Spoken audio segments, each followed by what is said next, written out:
Deregulation is being blamed for higher prices passengers are paying for taxi fares at Sky Harbor Airport.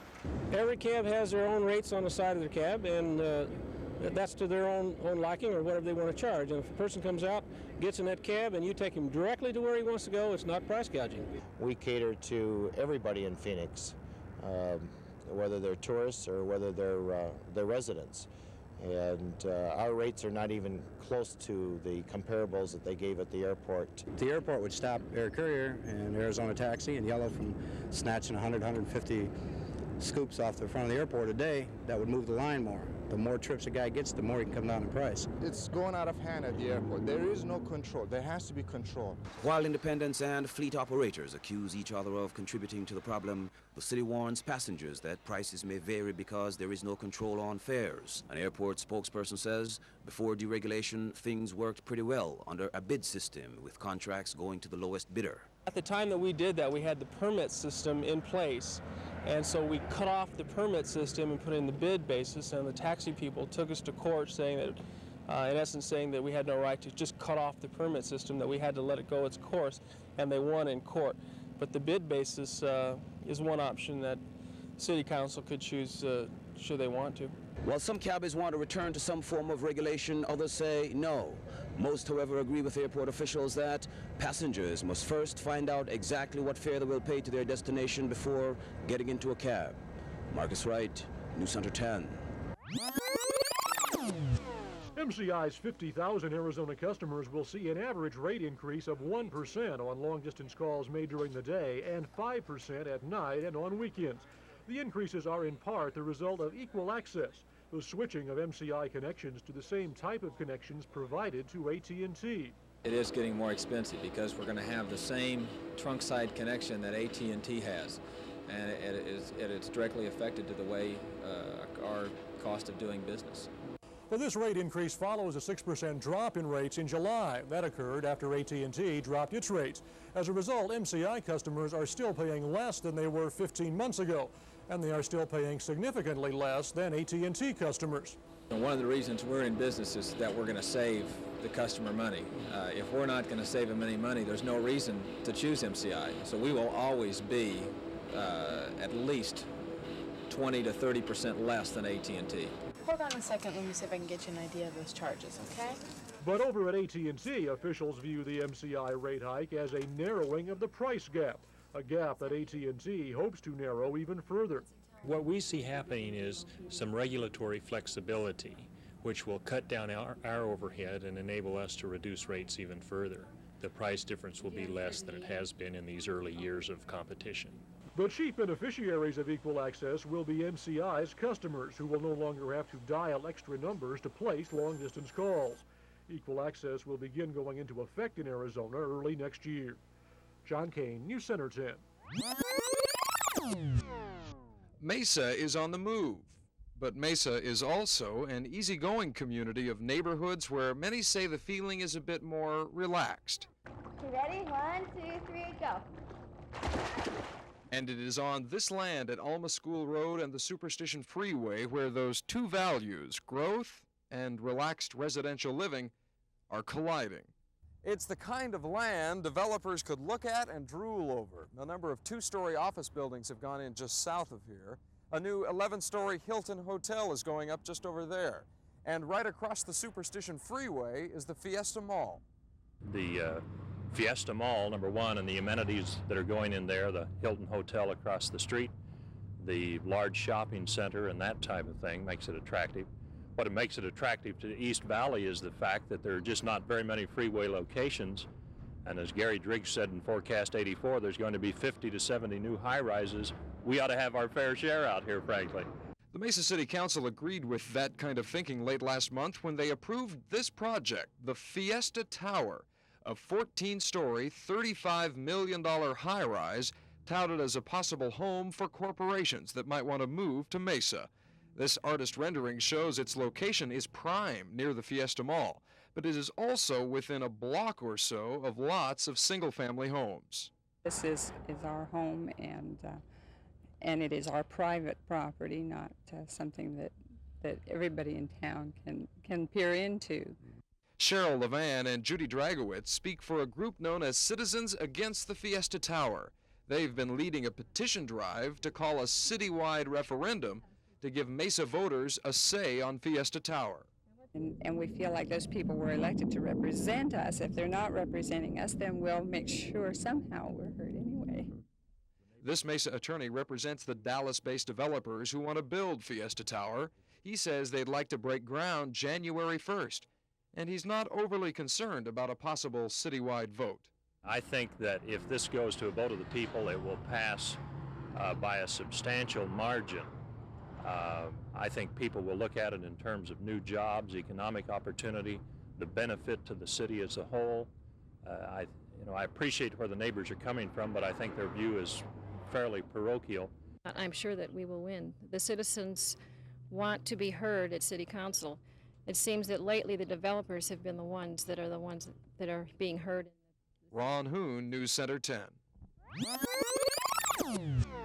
The vision of a Baltimore developer is to turn this, known as Block 21 on Adams Street, into this, a brand new complex filled with shishi shops and cafes.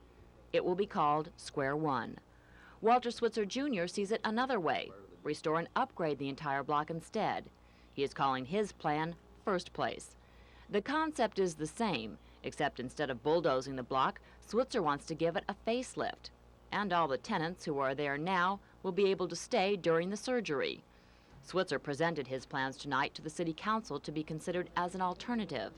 He says the Baltimore developers' ideas just won't work. The plan costs too much money. It's a minimum of $10.5 million of taxpayers' money thrown into one block downtown. And I don't think under the new district system that that's going to fly at all with the council. And money is the reason it doesn't fly with Switzer. He not only has his corporate headquarters for the Switzer stores on Block 21, he owns a lot of it. If the contract is given to the Baltimore developer, the block will be condemned, and Switzer will be bought out at a much cheaper price. He has a lot to lose, so he came up with his own plans for the property. Most of the merchants on this block like the new plans. That's because most of the merchants on this block will be able to stay here if those plans are approved. Merchants like Art Lovato, who runs Ray's Hairstyling. He's been on the block for 20 years. If the Baltimore developers come in, he goes. In the contract, they specified that they didn't want any services. Okay, all they wanted was high-end retail. Okay, and the 30,000 or so workers that commute to downtown Phoenix every day have a need for us. Even if the Baltimore people said he could stay, he says he couldn't afford to pay the new rent. Neither could Switzer or any of the other tenants now on the block. If you climb to the top of the new Arizona State University Business Building, you can get a great view of the surrounding campus. And from below, the structure is an imposing one, as it rises 6 stories, twice the size of the old business building. But it isn't the impressiveness of the building that matters to the university. It is, rather, what the building symbolizes that is important. As the school's president put it today, the College of Business Administration has already undergone growth and has been upgrading its reputation. Now with this new facility, the new leadership, and the opportunities for the future, it will become an even stronger and more distinguished college. In its original headquarters, the college had outgrown itself. That building is crowded, and some services had to be moved to other parts of the campus. Well, this new building can help the growing college concentrate most of its efforts in one area and can offer the latest in audio-visual aids to students, along with larger lecture halls to get more students into the best lectures. I think this building is recognition by the state and the people of the state that this business school is an important asset and that they want to support it and that they see it as something that will return dividends to them many times in the form of the students that will graduate and aid to the businesses in the area. This is clearly a week of achievement for the entire university. Just about the time the excitement wears off from today's dedication of the new business building, it'll be time to open another. The new Engineering Research Center will be dedicated on Friday. In Tempe, Ron Hoon, News Center 10. Here in Phoenix, cars cause air pollution. There is nothing else to blame. Emission tests used to keep it in check. But the tests are almost 10 years old. Fred Icabella says they are not effective enough. He should know. He has headed the state's testing program since it started in 1975. Cars have improved since he began. Most are built with pollution control equipment. But some owners are now tampering with that equipment. Icabella says he sees it all the time on the inspection line. And the cars were made to take only unleaded gas. Manufacturers put a little insert in the filler pipe. But some people are knocking that out so that they can take regular gas instead. They think they are saving money. Icabella says they are not. Their exhaust system's going to get fouled up with lead, and their valves will get fouled up with lead. Their engine will be dirtier. And increases the pollution in the air. If you're caught, you have to fix it. Because people are cheating on the emission tests and the pollution levels are climbing, Icabella wants to make the standards tougher, the price tag on the repairs to meet those standards higher, and the waivers, if you can't pass, tougher to get. We're looking at, I think, $150 to $250. And then no tampering either. So you have to repair all the tampering before you start spending the $150 to $250 to do the adjustments.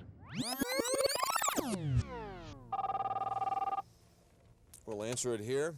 Hello. And it sounds just like the phone that you've got at home or at the workplace. But why do they call it cellular mobile telephone?